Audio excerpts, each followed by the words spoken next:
नमस्कार, candid conversations में आपका स्वागत है। आज मंगलवार है और मैं हर बार की तरह हाजिर हूं प्रोफेसर अभय दुबे सर से बात करने के लिए।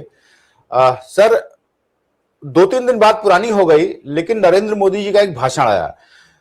राष्ट्र के नाम उन्होंने संबोधन दिया और वो संबोधन था जो उनका ये परिसीमन का जो अमेंडमेंट एक्ट था, संशोधन का जो बिल था, वो गिर गया और विपक्ष ने उसको गिरा दिया। वो चोट बहुत गहरी है। ये सर मैं बात थोड़ी पुरानी से शुरू करता हूं। 2024 में सर जब ये राहुल गांधी और अखिलेश यादव ने उत्तर प्रदेश में खास करके ये कहना शुरू किया और पूरे देश में कहना शुरू किया कि ये 400 सीटें इसलिए मांग रहे हैं कि संविधान बदलना चाहते हैं। उस पर जनता ने रिएक्ट किया, उस पर भाजपा को नुकसान हुआ, उस पर विपक्ष को फायदा हुआ और काफी सीटें जीती यहाँ पे अखिलेश यादव ने। भाजपा ने इसका जवाब ये दिया था कि नहीं नहीं, ये तो फ्लूक था और ऐसी कोई बात नहीं थी, हम तो संविधान नहीं बदलना चाहते थे। लेकिन सर अब आप देखिए पीछे मुड़ के, तो ये प्लानिंग तो थी। अगर आज 400 सीटें होती भाजपा की या 350 भी होती तो ये होता 100% कर लिया होता। इन्होंने अपने हिसाब से परिसीमन करते, अपने हिसाब से जिस तरह से संविधान को तोड़ना मरोड़ना होता वो तोड़ते मरोड़ते। और वो शायद मोदी जी का एक ग्रैंड प्लान था कि किस ढंग से परिसीमन किया जाए, लोकसभा के जो एक एक लोकसभा क्षेत्र हो उसमें कैसे मुसलमानों को प्लेस करना है, कैसे हिंदुओं को प्लेस करना है, मन माने ढंग से अपने एक आयोग बनाते, उसमें वो करते। उसमें एक बड़ी विफलता मिली है और वो शायद जो 2029 का ग्रैंड प्लान था वो फेल हुआ है। ये महिला बिल नहीं या ये परिसीमन बिल नहीं, ये मोदी जी का जो ग्रैंड प्लान था 2029 में जीत के आने का, शायद वो फेल हुआ है। लॉजिक उनका कोई नहीं, को 1.5 गुना क्यों बढ़ाना चाहते हैं, वो बिल में भी नहीं लिखा गया था। उसका कोई कैलकुलेशन नहीं, फॉर्मूला नहीं है कि वो क्यों 1.5 गुना ही क्यों बढ़ेगा, 1.25 गुना या 2 गुना क्यों नहीं बढ़ेगा, वो बिल में नहीं लिखा गया। लेकिन एक कुछ उन्होंने इस टाइप का एक ब्लफ किया कि शायद इसमें जो है, और मानना पड़ेगा सर कि विपक्षी एकता इतनी जबरदस्त रही कि वो नहीं टूटे। एक भी एमपी, एक भी आदमी नहीं गया। आज मुझे पता चला कि 99 जो कांग्रेस के एमपी, उसमें 97 लोगों ने वोट किया आकर के, और 2 लोग शायद तबियत खराब थी इसलिए वो नहीं आ पाए थे। उसी तरीके से बाकी पार्टियां भी एक साथ रही। ये सर जो, और मोदी जी सपना देखते हैं कि इंडिया गठबंधन टूट जाएगा। ये सर जो झटका है, जो दर्द है, और तमाम धरना प्रदर्शन चल रहे हैं भाजपा के और कांग्रेस और समाजवादी पार्टी को महिला विरोधी बता रहे हैं। आपको लगता है कि ये जो पहली बार ये मोदी जी को झटका मिला, ये मोदी जी का अंत की शुरुआत है कि उनका ग्रैंड प्लान ये नहीं बन पा रहा, नहीं चल पाएगा, विपक्षी एकता बनी रहेगी? ज्ञानेश जी, आपने जो भूमिका रखी है ये अपने आप में एक संपूर्ण वक्तव्य है और मैं इससे सहमत हूं। अगर मैं इसका जवाब आपको ना भी दूं तो भी कोई फर्क नहीं पड़ता, क्योंकि बात आपने पूरी कह दी है। मैं भी इसको अपने तरीके से कहता और यही बात कहता जो आपने कही है। देखिए, इन लोगों, अब आप थोड़ा सा इतिहास में जाने से ये बात और ज्यादा समझ में आ जाएगी। राष्ट्रीय स्वयंसेवक संघ जब संविधान बना था तो ऑर्गेनाइजर में एक लेख लिख के उन्होंने उसका विरोध किया था, और वो लेख सब लोगों ने पढ़ा है, हम लोगों ने भी पढ़ा है, वो इतिहास में दर्ज है लेख वो, जिसमें उन्होंने कहा था कि हमारे पास पहले से ही एक संविधान है मनुस्मृति के रूप में, और उससे ये वाला संविधान कोई प्रेरणा नहीं लेता, इसलिए हम इस संविधान के प्रति सहज नहीं है, हम इसको खारिज करते हैं या असहज हैं। कुल मिला के ये बात उन्होंने कही थी। उसके बाद बहुत लंबे अरसे तक राष्ट्रीय स्वयंसेवक संघ और तत्कालीन जनसंघ, जो भाजपा का पूर्व रूप है, वो इस बात पर कायम रहा। धीरे धीरे करके इन लोगों की ये समझ में आया कि संविधान के साथ संविधान को खारिज करना उचित नहीं है, क्योंकि संविधान के साथ में दलित जुड़े हुए हैं, इस संविधान के साथ ओबीसी जुड़े हुए हैं, संविधान आदिवासी जुड़े हुए हैं। अगर आप मान लें कि हिंदुस्तान में 16% दलित हैं, 9% आदिवासी हैं, तो 25% तो ये हो गए, और उसके बाद मोटे तौर पर देखें तो 40-45% हो गए आपके ओबीसी। मैं आगे जातिगत जनगणना में कितने निकलेंगे, मैं एक मान लेता हूं, एक राउंड फिगर 45%। तो आप 45 और 25 यानी 70% भारतीयों का सीधा सीधा दांव जो है वो संविधान में है। तो आप संविधान को जब आप खारिज करेंगे तो इन 70% भारतीयों के बीच में आप क्या लेके जाएंगे?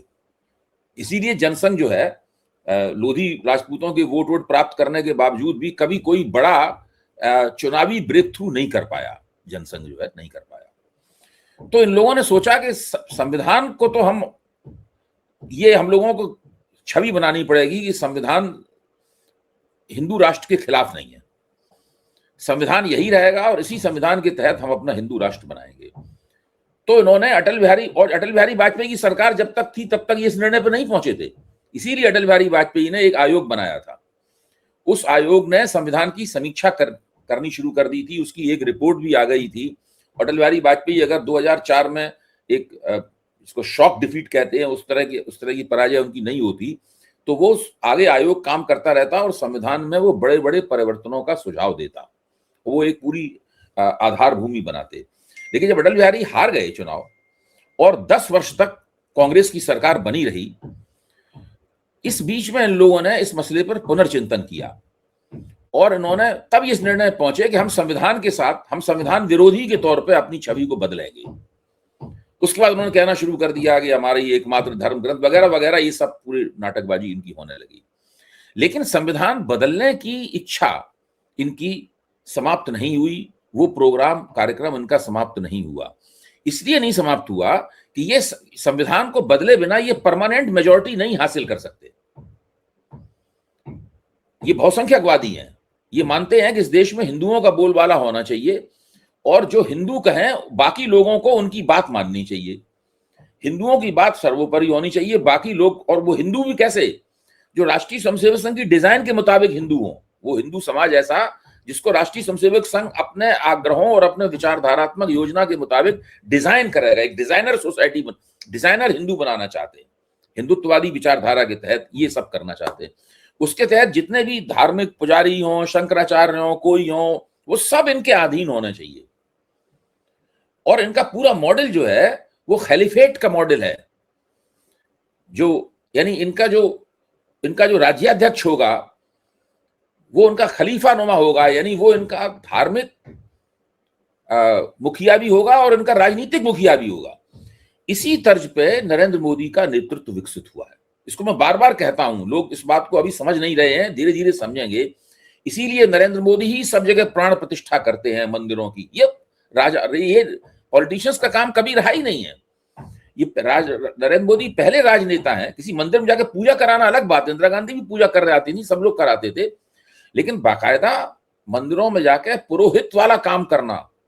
हाँ, आप मंदिरों की प्राण प्रतिष्ठा कर रहे हैं, नए मंदिरों की, आप कल्की धाम की प्राण प्रतिष्ठा कर रहे हैं, अबू धाबी करके जाके मंदिर की प्राण प्रतिष्ठा कर रहे हैं और खुद अपने आप को एक शंकराचार्य नुमा संत के रूप में पेश कर रहे हैं, भगवा वस्त्र पहन के या गुफाओं में तपस्वी के रूप में तस्वीरें खिंचा के, वो सब पूरी छवि आप अपनी पूरी की पूरी बना रहे हैं।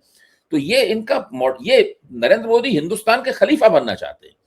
अब खलीफा बनने के लिए जरूरी ये है, या तो अपने आप को तानाशाह घोषित कर दें फौज के दम पे, वो तो कर नहीं सकते, उतनी क्षमता भी नहीं है, वो परिस्थिति भी नहीं है इस देश में।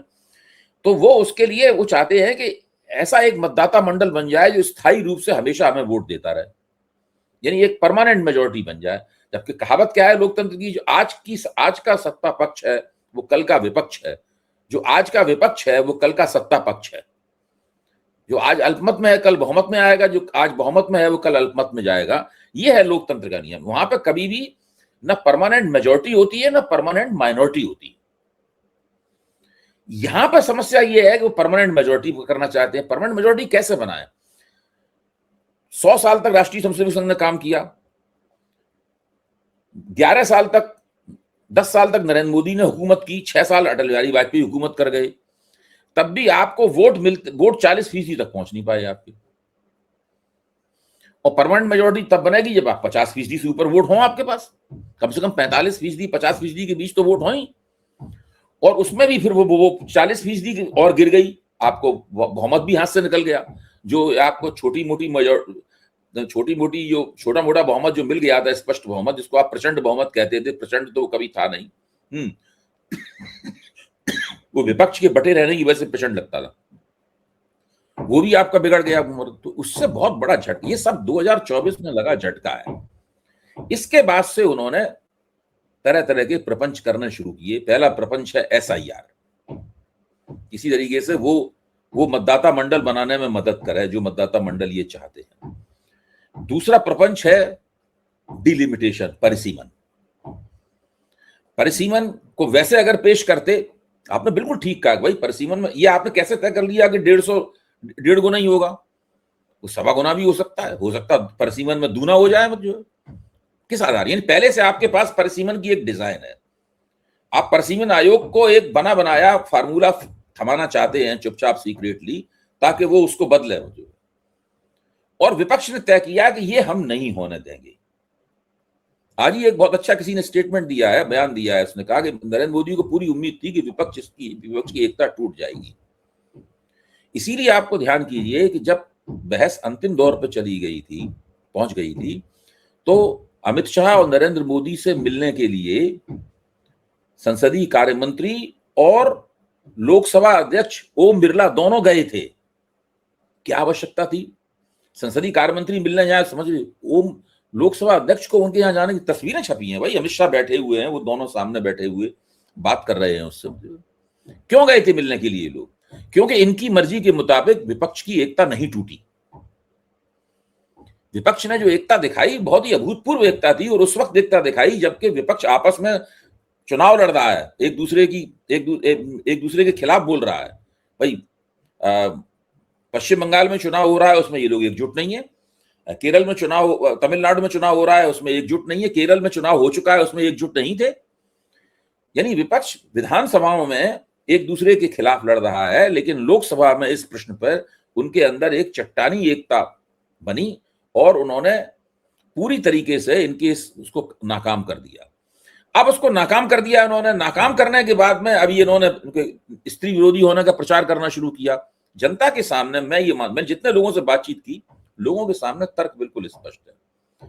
जनता अच्छी तरह समझती है कि अगर औरतों को आरक्षण देना है, जो देना चाहिए, मैं भी सहमत हूं, आप भी मेरे ख्याल से सहमत होंगे उसमें, तो 543 में दे दीजिए। बाद में जब कभी परिसीमन होगा तो उसमें अगर सीटें बढ़ाने वाली बात होगी तो अपने आप ही 33% आरक्षण बढ़ जाएगा। ये आप करेंगे नहीं, आप उसके साथ जोड़ेंगे। तुरंत देने की वजह पहले कहेंगे पहले परिसीमन करो, और परिसीमन की जनगणना नहीं हुई 2011 की, उस पर करो। मौजूदा जनगणना के साथ जोड़ना इसलिए नहीं चाहते परिसीमन को कि उससे क्या होगा कि वो ओबीसी वाला मामला जो है वो इनके गले में अटक जाएगा पूरी तरीके से। राष्ट्रीय स्वयंसेवक संघ ओबीसी वोट तो चाहता है, लेकिन ओबीसी को वो हिस्सा नहीं देना चाहता जिस हिस्से के लिए उन्होंने पूरी पिछले 50-60 साल की पूरी राजनीति की है, डॉक्टर लोहिया के जमाने से अब तक। तो ये एक ऐसी स्थिति है जिसमें नरेंद्र मोदी अपनी इस योजना में पूरी तरीके से फ्लॉप हो गए हैं, और ये एक ऐसा गुब्बारा है जिसकी हवा आगे 10-15 दिन में ही निकल जाएगी। मैं नहीं मानता हूं कि ये उत्तर प्रदेश विधानसभा चुनाव तक भी ये नैरेटिव कायम रहेगा, या उसके आगे लोकसभा चुनाव तक नैरेटिव कायम रहेगा। 10-15 दिन बाद ही ठंडा हो जाएंगे, इनके ताजी ठंडे हो जाएंगे, और ये खुद ही इस मसले को उठाना बंद कर देंगे, क्योंकि इसमें कोई नहीं है। देखिए, सोचने की बात है, स्त्रियों, हम लोग सिद्धांतता मानते हैं कि महिलाओं को राजनीतिक आरक्षण मिलना चाहिए, सशक्त होना चाहिए। भारत की महिलाओं ने इसके लिए कभी कोई आंदोलन नहीं किया है। एक जुलूस नहीं निकला है आज तक इस देश में कि महिलाओं को यह आरक्षण दिया जाए। एक प्रतिवेदन नहीं दिया है कहीं पे जाके सरकार को कि महिलाओं को आरक्षण दिया जाए। दूसरे बहुत से महिला अधिकारों के लिए आंदोलन हुए हैं, जुलूस हुए हैं। ये फेमिनिस्टों की डिमांड भी नहीं है, अब बन गई है। फेमिनिस्ट मिल रहा है, सभी कहने लगे मिलना चाहिए, लेकिन भारत के नारीवादी आंदोलन के गर्भ से ये मांग नहीं निकली है। इस बात की तरफ मेरा ध्यान प्रोफेसर निवेदिता मेनन ने दिलाया था। उन्होंने जब एक बार मैं उनसे निजी बातचीत ऐसी कर रहा था, तो उन्होंने कहा कि अब ये बताओ कि क्या किसी ने कभी कोई मांग की है इस बात को लेकर? वास्तव में मैंने कहा मैंने तो सोचा ही नहीं इस बारे में, कोई मांग नहीं की गई है इसकी। ये एक नहीं सर, मेरा सर अगला सवाल उसी पे था। ये टॉप डाउन चीज है। देखिए, ये बॉटम अप चीज नहीं है। ये जो चीज है टॉप डाउन है, स्वागत योग्य है, हम इसका समर्थन करते हैं। लेकिन चूंकि टॉप डाउन चीज है, इसलिए सरकार जैसे चाहती है उसके अंदर तोड़ मरोड़ कर रही है। अगर ये बॉटम अप चीज होती तो उसमें तोड़ मरोड़ भी नहीं कर पाती। जी, मैं सर ये कहा था कि जब नरेंद्र मोदी जी ने संसद में उस दिन बोला लोकसभा में, तो उनका कहना यह था कि जो 2023 में बिल पास किया गया था, चूंकि उसमें पक्ष और विपक्ष दोनों लोगों ने सबने यूनिवर्सली एक मत से पास कर दिया था, इसलिए उसका कोई न किसी को फायदा हुआ न किसी को नुकसान हुआ। मुझे सर जो ये लगता है कि क्या है कि ये जो महिला राजनीतिक आरक्षण जो है, ये आम किसी महिला के लिए नहीं, कोई मायने नहीं रखता है। जो महिलाएं राजनीति में आना चाहती हैं या हैं, उनके मन में इच्छा हो सकती है कि काश अगर आरक्षण होता तो मुझे इस सीट पर टिकट मिल जाता। 99.9% महिलाएं जो बाकी कामों में हैं, उनके लिए क्या, इसका क्या मतलब है? जैसे मुझे सर आरक्षण से क्या दिक्कत है? मैंने जिंदगी में सर कभी किसी सरकारी नौकरी का फॉर्म नहीं भरा, तो इसलिए मुझे आरक्षण का कोई फर्क ही नहीं पड़ा, क्योंकि आरक्षण हो या ना हो, मैंने फॉर्म ही कभी जब नहीं भरा, तो मैं आरक्षण का रोना क्यों रहूं? उसी तरीके से ये मोदी जी कह रहे हैं, अरे ये मुद्दा आम महिलाओं का है ही नहीं, और अगर आपको ये लग रहा है कि इससे विपक्षी पार्टियों को बहुत नुकसान होगा, या आप जाके देखिए आम औरतें समझती भी नहीं कि किस आरक्षण की बात हो रही है। उनको उनको नहीं है राजनीति में, ना आज ना कल, वो कभी नहीं आ रही राजनीति में। ये क्या कोई राजनीतिक मुद्दा है जिसको मोदी सोच रहे हैं बहुत बड़ा नुकसान कर दिया मैंने विपक्ष का? नहीं, मोदी जी भी इस बात को जानते हैं कि भारत की आम महिलाओं में इस मसले को लेकर ऐसी कोई उत्तेजना नहीं है। अच्छा, लेकिन जिस वक्त 2023 में ये कानून पास हुआ था, उस वक्त महिलाओं का एक वोट, एक मतदाता मंडल के तौर पर महिलाओं के उभार की प्रक्रिया अपने शुरुआती दौर में थी। अब हम देख सकते हैं कि जगह जगह विभिन्न कारणों से और विभिन्न युक्तियों से महिलाएं कुछ खास तरीके से खास पैटर्न पे वोट करती हुई दिखाई पड़ती हैं। जैसे बिहार में हमने देखा, मध्य प्रदेश में हम देख चुके हैं, कई जगह देख चुके हैं। इसके बाद से महिलाओं के राजनीतिक आरक्षण का महत्व राजनीति के लिए बहुत बढ़ जाता है। आम सब महिलाएं इसके प्रति सहमत हैं या उबल रही हैं आरक्षण प्राप्त करने के लिए, बात ये नहीं है। बात यह है कि एक राजनीतिक योजना के तौर पर महिला वोटों का महत्व बढ़ जाने के कारण महिला आरक्षण का प्रश्न और भी ज्यादा महत्वपूर्ण हो जाता है। तो इस प्रश्न को सब लोग अपने पक्ष में भुनाने की कोशिश करेंगे, और इस काम में भारतीय जनता पार्टी बहुत माहिर है। दूसरी एक बात तो यह है, इसलिए इसका महत्व बढ़ जाता है। दूसरी बात यह है कि आम महिला इसको समझे या ना समझे, लेकिन मैं इसको इस तरह देखता हूं कि भाई एक संसद बैठी हुई है, ये संसद दावा करती है कि वो देश की सारी आबादी की नुमाइंदगी करती है, लेकिन उसमें महिलाओं की संख्या कितनी है? कल मैंने नोट की थी, अभी की संसद में महिलाओं की संख्या कितनी है, शायद मैं उसको वो सामने से हट गया है मेरे आंकड़ा है, कितनी 73 महिलाएं, हाँ इतनी महिलाएं हैं। जब 50% या उससे कम महिलाएं हैं, 50% या 49%, जो भी हो, मतलब आधी महिलाएं देश की आबादी में हैं, उसकी नुमाइंदगी हो नहीं रही है संसद में।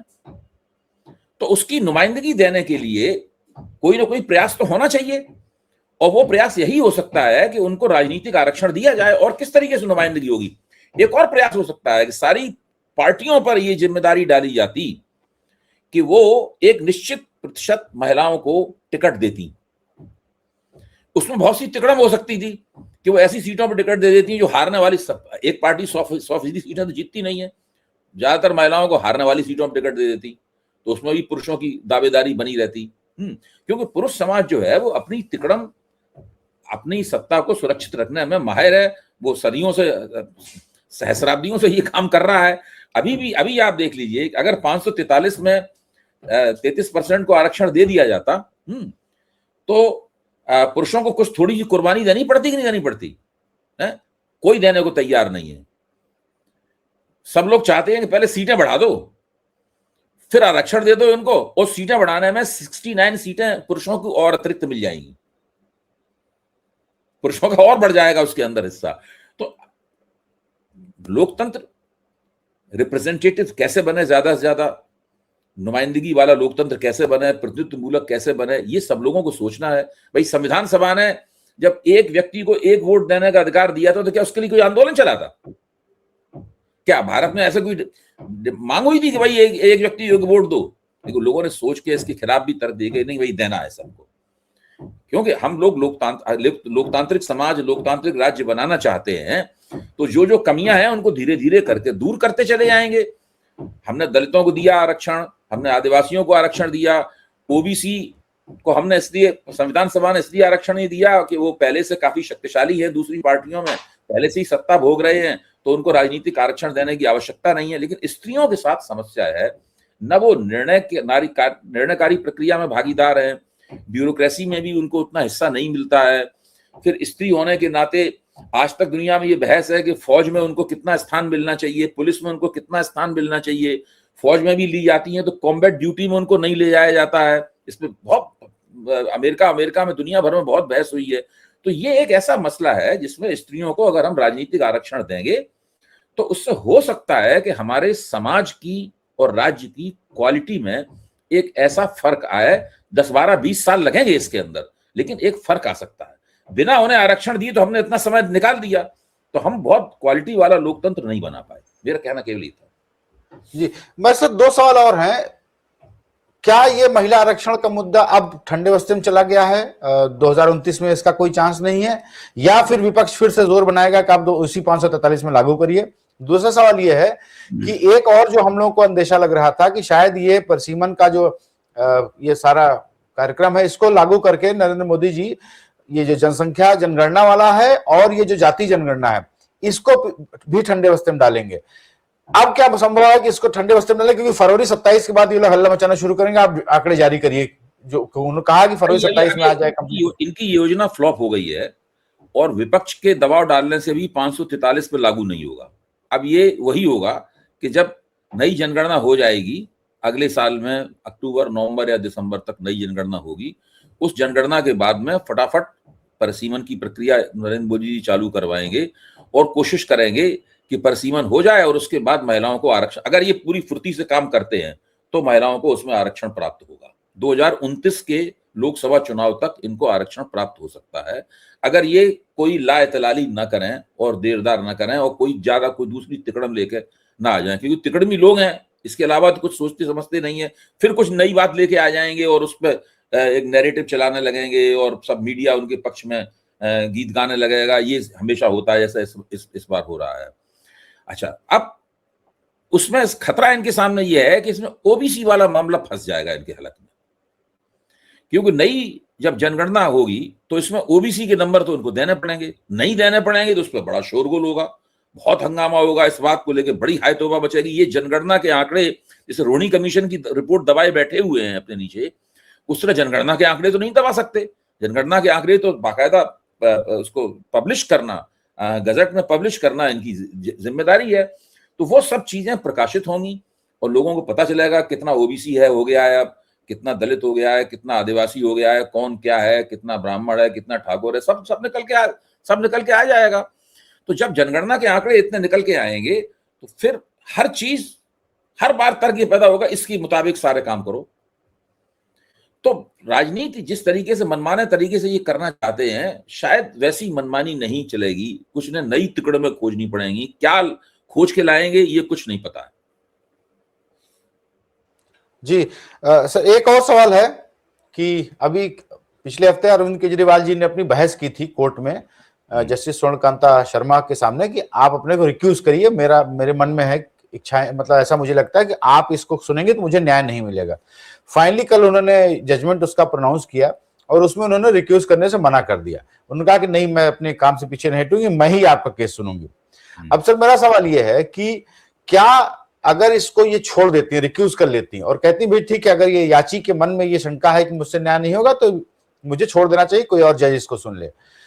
अब लेकिन सर क्या है कि अब वो जितने भी तारीखें पड़ेंगी, जितने भी वो ओरल चाहे लिखित में कोई भी ऑर्डर देंगी, वो बिल्कुल लेंस से देखा जाएगा। वो लीगल फर्टेनिटी में, मीडिया फर्टेनिटी में, नेताओं के बीच में वो एकदम लेंस के नीचे रहेंगी कि आप, और हर निर्णय उनका ये बोला जाएगा कि इसको तो आपने प्रभावित होकर के दिया है।